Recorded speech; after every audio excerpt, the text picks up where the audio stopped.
Hello everyone, Omogonix here and welcome back to a brand new video here on the channel. So recently a new Halo Insider blog post has just came out, and towards the end of it Joseph Staten has his own part in it, in which he talks about the Halo Infinite campaign and why we haven't seen gameplay yet.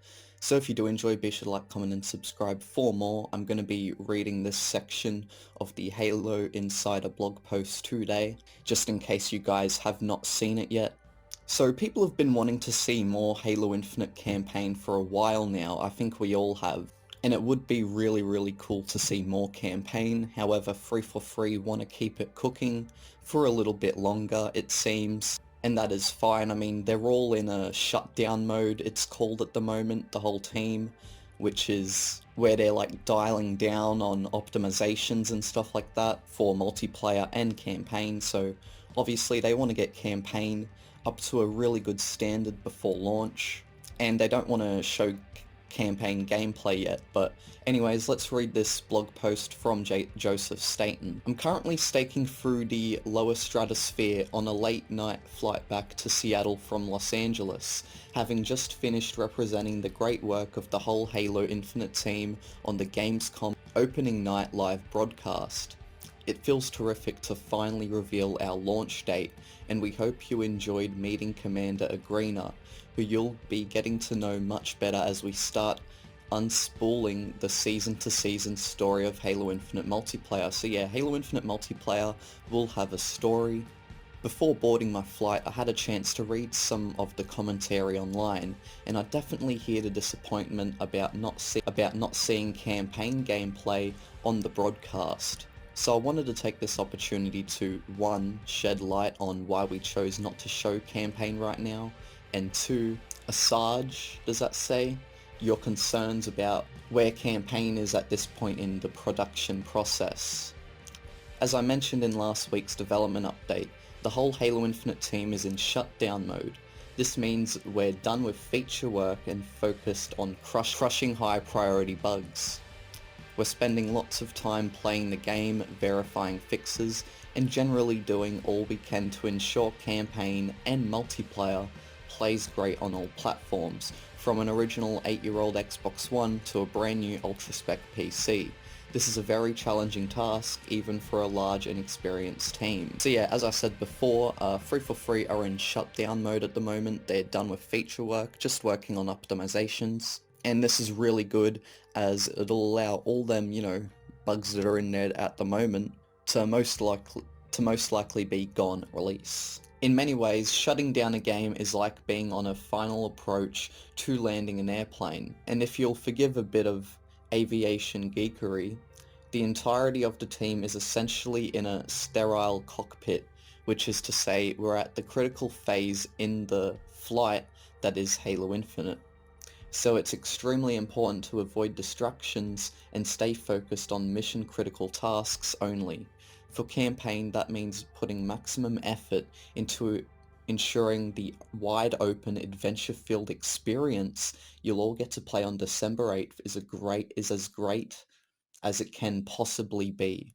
And gameplay demos and trailers not only take a huge amount of effort to do it well, they also take cycles away from bugs and other shutdown tasks. Now I do sort of get what they're saying there about like the trailers. I mean, when it comes to me, for example, making a trailer for a game, it does take away time from game development. Now I'm only one person, this is like a team of I don't know how many people here. So it seems the reason as to why they haven't shown us anything yet is mainly because they haven't been able to, as it would take away time from development. And also probably because they just want to wait a little bit longer as well, because they want to get all these bug fixes done first, and yeah. I would like to share, however, that right before I left for Los Angeles, I had to pause a full playthrough of the campaign that I started late last week.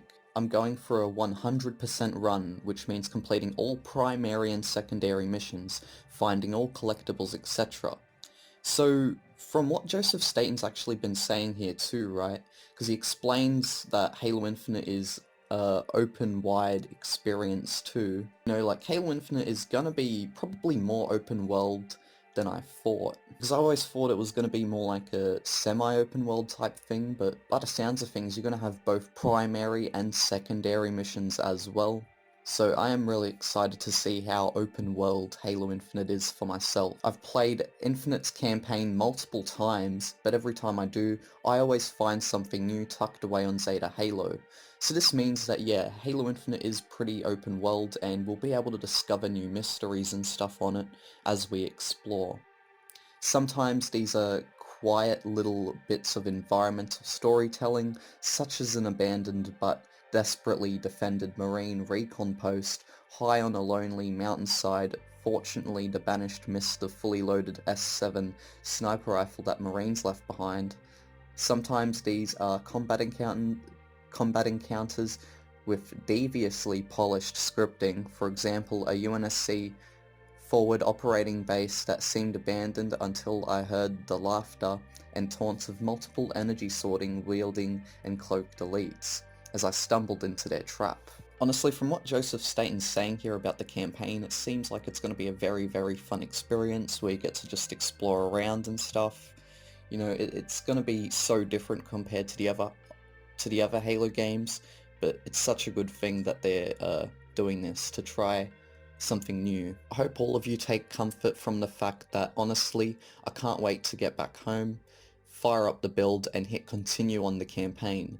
No matter how many times I play, Halo Infinite remains fundamentally super fun to play, and we're very eager to share all the fun with you through captured gameplay, trailers, and other content once we get this plane safely on the ground. So yeah, the reason as to why they're not showing this stuff yet is because, you know, they want to fix up the bugs and stuff like I've said. But for now, it's focus time in the cockpit as we stick the landing. Please keep those seatbelts fastened, and thank you for your patience and support. Joseph Staten, Head of Creative for Halo Infinite.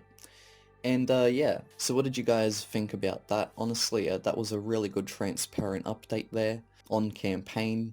Now there was other stuff mentioned in it. Now there was other stuff mentioned in this as well. For example, if you played the Halo Infinite tech preview, remember how when you earned XP it was only through challenges? Well yeah, that's actually how it's going to be throughout the normal game as well, and honestly I think that's a really bad idea, because it'll just feel really grindy in a way, and like it won't really give you an incentive to just normally play a match you want to play. You'll just be doing things for challenges and not for your own fun, you know what I mean? But yeah, so anyways guys, there's not really much else to talk about, just want to talk about campaign, and then mention that little thing about the XP there in multiplayer. So yeah, that there is why we have not seen campaign gameplay yet in Halo Infinite. Also, you know, some campaign info. We now know more about the campaign, what it will be like. So it'll be more open world, which has already been said, but I haven't really heard like a description of what Joseph Staten's given here. You know, you can find like marine outposts and stuff, abandoned buildings. It's going to be really cool to see what sort of stuff we can find exploring Zeta Halo. So anyways guys, that is the end of this video. If you did enjoy, be sure to like, comment and subscribe for more, and I'll see you all next time. Bye bye.